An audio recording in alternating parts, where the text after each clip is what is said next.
ГСП онлайн. Городские новости сейчас. Среда, 18:00. Внеочередное заседание Общественного совета. На повестке дня два вопроса, в том числе решение по строительству вертолетной площадки в поселке Шудаяк. На прошлом заседании Совет поручил рабочей группе проанализировать всю информацию о возможном месте строительства площадки. В пул попадают 5 возможных мест: близ горбольницы, на правом берегу, в месте базирования вертолета в аэропорту и так далее.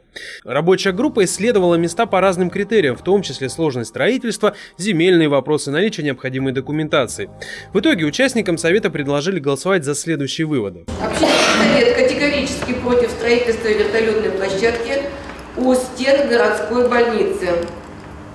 Второе.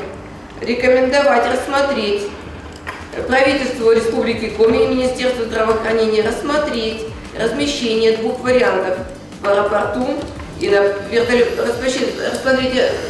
размещение вертолетной площадки, надо зачитать, как вот записываем, как нам нужно, на правом берегу реки Ухта и в аэропорту.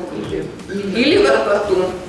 Третьим пунктом значится включение в состав республиканской комиссии по вопросу площадки депутатов Госсовета от МУГУ-Ухта.